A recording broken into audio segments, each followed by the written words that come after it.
What's up, Midwest Gaming Classic 2022? Yeah. That's us. Let me hear you. Sounding good. Beautiful.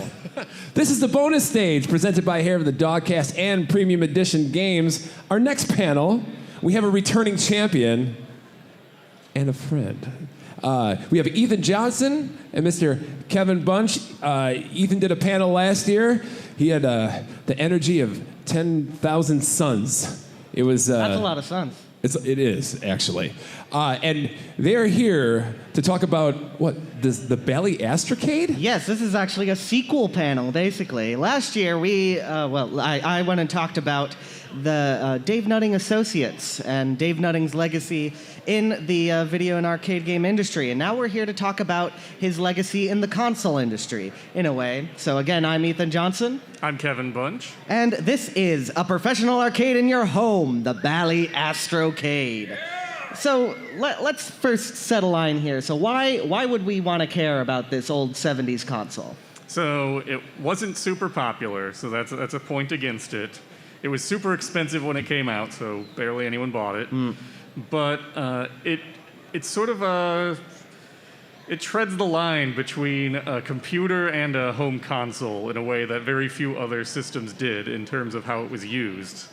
And it had a very robust user base. It's actually far more well known for the user base than it is for the games that came out kind of officially on it. And we're going to explore that a bit today to learn why this is the professional arcade. So first off, if you weren't on my talk last year, this is an extension of that. You can go to the Hair of the Dogcast YouTube channel to check out the panel on Dave Nutting from MGC 2021. But the main thrust of the thing is that Dave Nutting had been designing arcade games for a long time, and he decided to go off on his own and with this other guy named Jeff Fredrickson, and started to put together a nice little development house. They weren't manufacturing, they were just doing their own thing, and they made a bunch of games for Midway, and Midway's parent was Bally. Bally purchased them eventually. That's going to be a little part of this story later, but they made such classic 70s games as Gunfight, Seawolf, and Amazing Maze. The very last one was the product of Jamie Fenton, seen here in a 1982 interview. She was part of the second wave of programmers coming into Dave Nutting Associates after Tom McHugh, and she is going to be the kind of the linchpin of this story. Though it starts with Jeff Fredrickson. So they had this old style hardware that was black and white based on an Intel 8080 system. And Jeff Fredrickson, as their hardware guy, wanted to advance that step. And so for their sequel games that they made, so to Gunfight, Boot Hill, and Seawolf 2, they decided that they were going to make a new color Z80-based microprocessor hardware. So the Bally Professional Arcade, or the Bally Astrocade, there's a lot of different names. You can call it the Bally Arcade, and people will know what you're talking about. It was a fairly robust system. It had a Z80, and it was clocked at a pretty decent speed for the time. I forget what it is, kind of like comparably on the TRS-80 or something like that. It had 4K of RAM, which, if you know how much RAM the Atari VCS has, 128 bytes of RAM, that is a huge, huge number. And I'll say that the Channel F was out at that point, and that had 64K or 64 bytes. Yeah, 64 bytes. And Studio 2 wasn't much better, so. And the Odyssey 2, I think, was also 128 bytes, something like that. So all of its competition was way down. The real reason that they could get all that RAM is because they were ordering it for their arcade games. So they were able to use this excess supply. I think it was all ordered from Intel, and put it into the Bally Professional Arcade. It also had 4 built-in games on an 8 kilobyte ROM, and had 3-channel sound, which is pretty remarkable for the time. It took it to the Intellivision until there was another 3-channel sound thing. Yeah, the VCS, the 2600, has 2-channel. Basically, everything else at that point had 1 channel. So 3-channel. This thing is basically it's the Neo Geo of its day. It's the high roller system. Yeah, we'll get into a bit how they advertised it. It also had 2 separate graphics modes, and that kind of speaks to something about the Bally Professional Arcade, or the Bally Computer System as they first advertised it, is that they had this general idea of merging the emerging microcomputer technology with a console system that you play in your home. And originally it came out for $299, which was way cheaper than you could get a microcomputer at that time. Yeah, if you wanted an Apple II, that was what, $1,000? TRS-80 was what, $700? Yeah.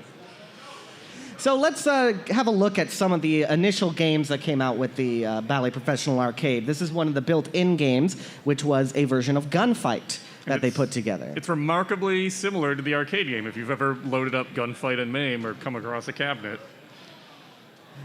And next one, we have 280 Zap, which was a first-person driving game, which Dave Nutting Associates did. All of these games were Dave Nutting Associates games that they ported over to this. And according to Jamie Fenton, because Dave Nutting Associates did the original games, they could reuse a lot of the source code right here for these home versions. Yeah, especially when it was built on the original, on the Z80 platform. It's not identical to what they were putting out with Boot Hill and Seawolf 2, but it is very, very close. And the adaptations are so much better than like the early stuff on the Atari. Compare Atari Baseball to this version of Tornado Baseball. Yeah, if you've ever tried Home Run on the Atari and you look at this, they came out at very similar times, like I think the same general time period, and this is just like, it's leagues better. And feature complete to the arcade, which not many Atari VCS games even later could claim. So that was part of the main thing that they were advertising with this. You know, they say that you're having an essentially arcade identical experience, which wasn't quite true, as I said. But it wasn't wholly wrong. Yeah, the play value was there. They really had something. And also, one of the coolest, most unique things about the Bally Professional Arcade is it has 4 joystick ports. And I'll talk briefly about the controllers. Basically, imagine like a gun handle with a little trigger, and that's your button. And at the top, you have a knob that works as your joystick, and it's a spinner, so you can play paddle games with the exact same controller. And it's so much more comfortable than everything else out at the time. Yeah, it's kind of an evolution of the Fairchild Channel F controller, which gets a bad rap, but actually, like, this is a pretty good controller. It's shaped like a pistol grip, and it has the little thing on top. It is quite a neat little piece of design, though for reasons that we'll talk about, it was never really iterated on. So part of the marketing thing is that Bally was an arcade company, so they really didn't have the capability to do consumer marketing. So they went to this marketing group called JSNA, which is based out of Chicago, and they really tried to push this to consumers, mainly through mail order catalog stuff. They did get it into Sears and whatnot, but Montgomery Ward's was their big Montgomery retail partner. So they put a huge push behind this. They were really trying to establish a consumer division. They brought in an experienced guy from Magnavox to run it. They wanted to make this like a core part of their business. But JSNA was like the real problem here. They started promising things that they really couldn't deliver. And it also, as they were making the console, they had to deal with our favorite little organization, the FCC. If you guys don't know about the complications of the 70s console market and the FCC, then that is a tale in itself. Maybe we'll go into it one day, but basically they wanted to put it out for the holiday season of 1977. It slipped. It slipped a lot. Yeah. So they got it out in late January 1978? So they finally got FCC approval in December 78, like towards the end of the month, and they started shipping out then, but I don't think any units made it until January. And even when they did start shipping them out, they had such massive quality control issues because, again, they're an arcade company. They're not consumer. They don't have those processes in place. So they had machines that were failing and machines that were overheating because part of their FCC approvals was to bury the motherboard inside a metal coffin that basically made it impossible to vent. Almost every other console company had to deal with this exact same thing. It is quite a thing. Oh geez. Okay. So ultimately, for those reasons, and they never just got the momentum. It was more expensive than something like the Atari VCS. They just weren't able to get anywhere with the console. Eventually they sell it off. We'll talk about that a little bit later. But there is a far more lasting legacy in kind of the unofficial realm. And this is part of where the computer functionality that was built into the system comes into play. So let's talk about the exciting thing here, Bally Basic. Jamie Fenton's child right there. Yes, indeed. So can you explain that a little bit? Yeah, so Jamie Fenton, she was in charge of putting together the operating system and led a team and all that fun stuff for the Bally Professional Arcade. And she got asked to write a demonstration cartridge to show at the Winter Consumer Electronics Show in '78. She did not want to do this. So she was really interested in Palo Alto Tiny Basic, which is a form of BASIC designed for, basically RAM-limited, very small computer systems, which she had designed here. So she decided that she was going to port that instead, and that would take up all of her time, and she wouldn't be able to to write that demo cart that she didn't want to do. It didn't take that long. She had a working version of Bally Basic within a week, so they still made her do the demo cart. But then they also brought Bally Basic, her prototype of it, to CES, and it was a big hit. And they were promoting it as a way for people to get their feet wet with computers, and this was going to be the first step towards developing the Bally into a full computer system. There was like a full keyboard add-on that never quite happened for other reasons. Oh, keyboard add-ons, that's a whole nother thing that we could talk about. Yeah. But, so as you said, based on Palo Alto Tiny Basic, and it has a 300 baud interface, not like... it's not fast. Yeah. To load a program on this takes like 3 minutes. Of course, so you need a way to load the program, and they did, in fact... provide a cassette port. You could use a standard cassette port as well? So it came out with a cassette interface that plugged into one of the controller ports and the light pen jack, which never got used for an actual light pen. But from there, you just plugged in a standard cassette player, and you could save and load your programs, which was a huge difference from every other company's basic thing. Like if you were trying to program something for the Atari Basic or the Odyssey 2 Computer Magic cart, you couldn't save it. It was gone as soon as you turned it off. For this, you could have programs that could be saved, could be sold, could be traded, and that became a big part of the sort of identity of this system. But now we should point out that on this interface here, that little keyboard right in the front, that's how you would interface with everything. So the next to it is the overlay. Yes. That would be... You would have to do function keys and it's like typing a basic program out on a telephone. It's not great. It's not fast. I've tried programming on this. It's a miserable experience. I believe the very first version of BASIC makes it very difficult to go back and correct errors once you've written a line. So it's really annoying to troubleshoot. But people went through it.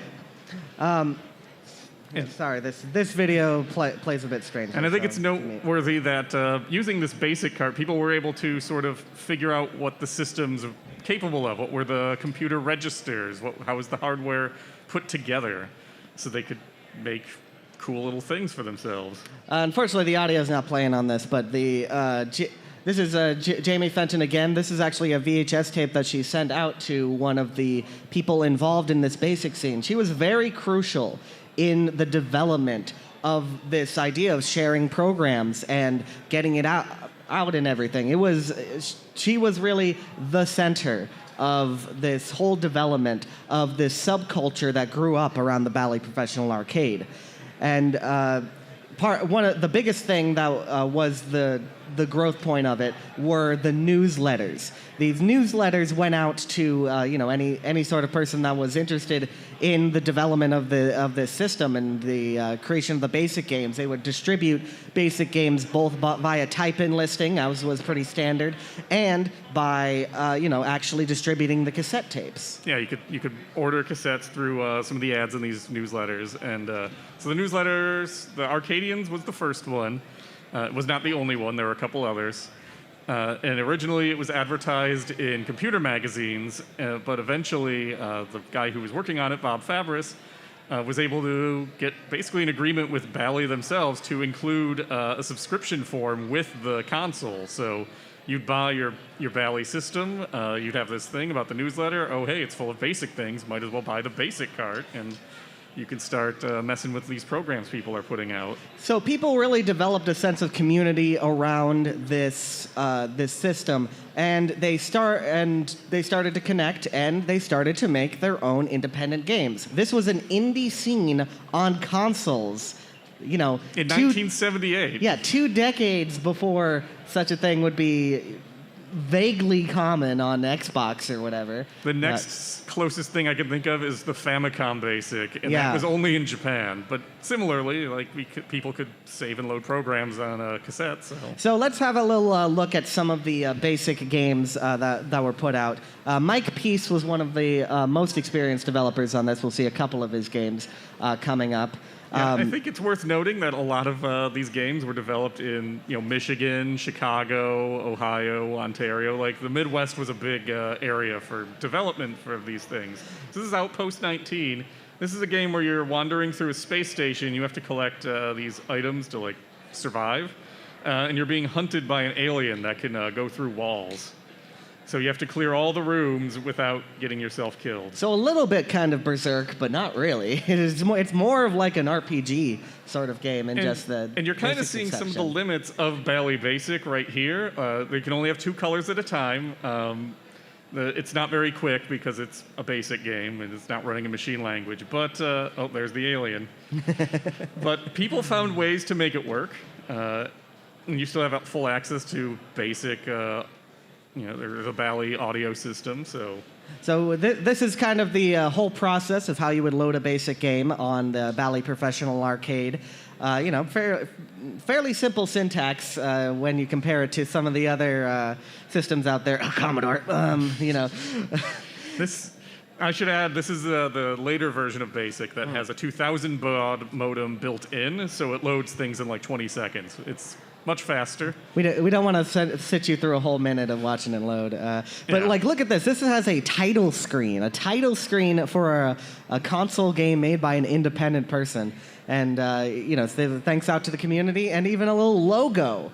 This is basically a little company. There was a lot of video art that was done for these things, too. And you can sort of see the legacy of that in some of these games. Yeah, we'll get on the video art a bit later.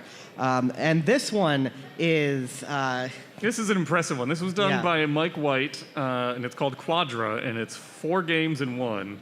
This particular one is running off of Blue RAM, which was in a memory expansion that the independent scene for the Bally system put together and sold when it became clear that Bally wasn't selling their own computer expansion. So you could get that, and then you could use the extra memory to run your games. Now, if you watch this carefully, you'll start to get a little sense of familiarity with it. Basically, this is a cracktro. This is just kind of like on the Amiga, how they would make these little intros for their games that they made or cracked, and You getting this in the early 1980s on a system with 4 kilobytes of RAM, just to show off what it can do. It's just like a demo scene in a whole lot of ways. But of course, BASIC is limiting. So eventually, there comes along a cartridge that can do assembly. Yep, this is the Machine Language Manager. It was developed by Andy Guevara out in California, and he decided that once he'd finished putting together his own assembly language tool, he would just see if anyone else wanted to buy it. And he sold, I think, about 100 of them, which is not too shabby. It went to clearly the right people saw it. Yeah, because it sparked a new era in development of Bally games, because of course you can do a bit more with that, and some of them are way more impressive than the games that Bally themselves put out, because they stopped at some point. So it revitalized the community, and people could now make cartridge games. So this was one of the games that was actually, it has an original BASIC version, but then they converted it to an assembly version, and it has a whole bunch of new features. Yeah, this one is a lot of fun. This was done by John Perkins, who was one of the people behind the Blue RAM expansion with his dad. But he wrote Artillery Duel, and it was so well regarded that Bally included it in their basic manual eventually. So you buy the thing and it would have some type-in games in there you could put in, and this was one of them. And then eventually he got hired in with Action Graphics, which was sort of an offshoot of Dave Nutting Associates to do console games, to port that to assembler for the Bally. and a bunch of other consoles. Like, you've probably heard of Artillery Duel for the Commodore or the Atari or something. That was all Perkins' work. And then this one, I believe this is actually predated the... This predates the Machine Language Manager. This is an ICBM attack done by Brett Bilbray, who went on to work at Apple and helped develop the iPad, not the iPod, something else.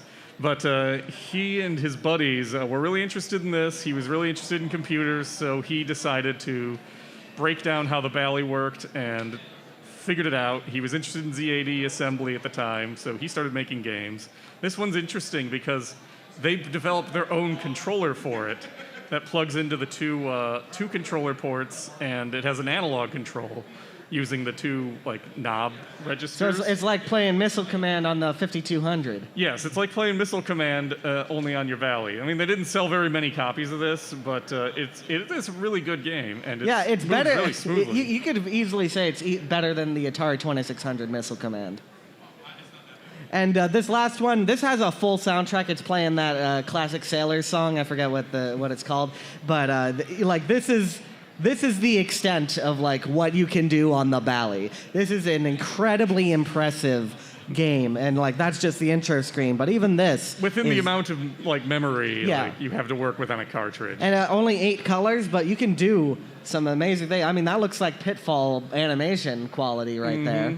So there is a whole lot to discover on the Bally Professional Arcade that we don't have the full time to go into. Yeah. But there was even more than just the games.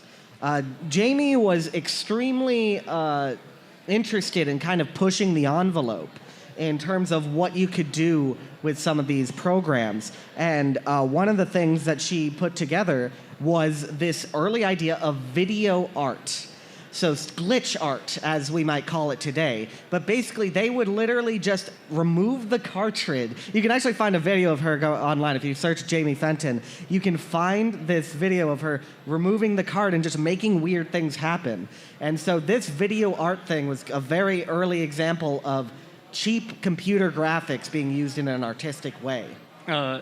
Yeah, the Bally, it's a rare console for its time that you can hot swap games on it, which is used for a few basic programs, but she used it here, obviously.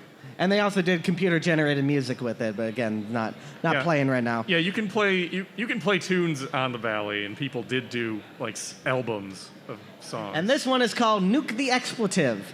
You have a 5 megaton bomb, and you have to drop it on the city. So this was another Jamie Fenton program. And a very anti-war program, very transgressive for 1982. So you just drop the bomb?